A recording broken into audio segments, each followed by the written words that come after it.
Olá, meu nome é Luísa e eu, junto com a aluna Ana Carolina, vamos falar sobre a influência do ângulo e a movimentação foliar na fotossíntese, na disciplina de Fisiologia Vegetal. Então a gente começa basicamente explicando o que é a fotossíntese, né? A fotossíntese é uma reação luminosa que acontece nas plantas utilizando energia, a luz do sol, para a síntese de carboidratos e liberação de oxigênio, a partir do CO2 da água. Então, a fotossíntese acontece nos cloroplastos, que são organelas presentes nas células dos organismos fotossintetizantes, que são responsáveis pela absorção da luz. O cloroplasto está localizado nas células guarda e é composto por um sistema de membranas internas, conhecidas como tilacoides. Ali, como dá para ver na imagem, são empilhados de tilacoides que formam os grânulos. E toda a clorofila está contida nesse sistema, né? Fora da região dos tilacoides existe uma matriz aquosa que se chama estroma e possui grânulos de amidos que são usados na fotossíntese. Então, inicialmente, acontece a absorção de luz e a epiderme da folha normalmente ela é transparente à luz visível e as suas células são convexas. As células epidérmicas convexas, elas atuam como lentes que concentram a luz para a realização da fotossíntese. Dessa forma, existem alguns mecanismos que a planta utiliza, realiza, para absorver melhor essa luz. E o primeiro e mais importante deles é o acompanhamento do sol, que é quando a planta ela tem um estímulo luminoso e através de um órgão especializado denominado pulvino, na família das fabáceas, que é encontrado entre a junção da lâmina e do pecíolo, ela consegue se inclinar e acompanhar a luz do sol, fazendo com que a área de absorção de luz fique muito maior do que se ela não tivesse esse órgão especializado. Aqui, como a gente pode ver na foto, a primeira foto, a planta está na posição normal, absorvendo uma luz que vem na diagonal dela e não absorvendo em toda a parte da planta.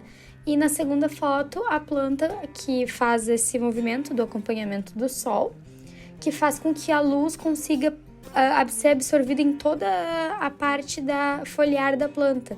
Então, ela tem um desempenho muito maior. Então, aqui, como a gente consegue ver, o ângulo da folha em relação ao sol determina a quantidade de luz solar que é incidente sobre ela. E a orientação dessas folhas podem ou não aumentar a absorção de luz. Como a gente vê nessa imagem, uma planta onde todas as suas folhas são horizontais, o sol ele incide sobre a primeira folha e ultrapassa muito pouco para as de baixo.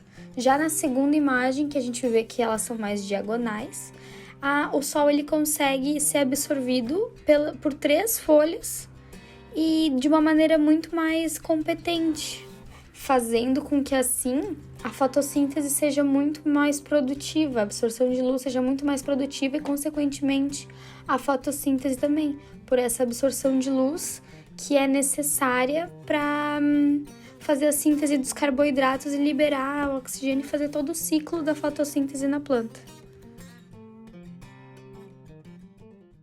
Logo mais, acontece a aclimatação, um processo onde o ser vivo se adapta a um clima ou ao entorno diferente daquele que ele está acostumado.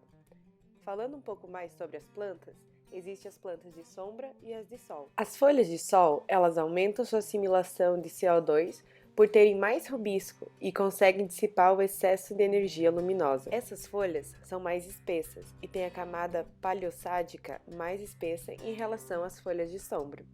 E já as folhas de sombra, elas aumentam a captura de luz por terem mais clorofila total por centro de reação, sendo a razão mais alta entre a clorofila B e a clorofila A, e suas lâminas geralmente são mais finas do que as de folhas de sol.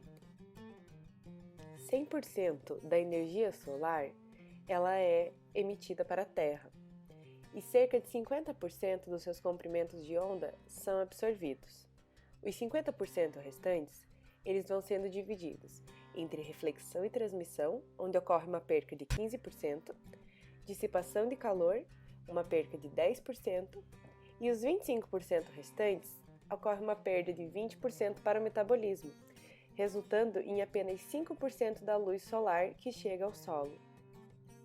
A folha, quando está exposta à luz solar plena, acumula muito calor.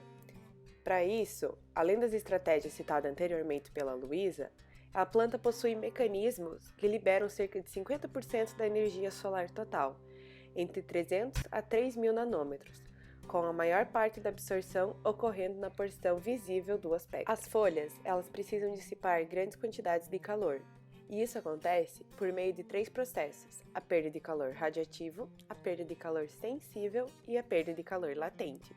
Outro termo utilizado para caracterizar a orientação foliar é o heliotropismo, onde as folhas que priorizam a interceptação da luz são referidas como dia-heliotrópicas, e outras folhas com o objetivo de minimizar a perca de água podem se mover de modo a evitar a exposição solar e o aquecimento, sendo essas conhecidas como para-heliotrópicas.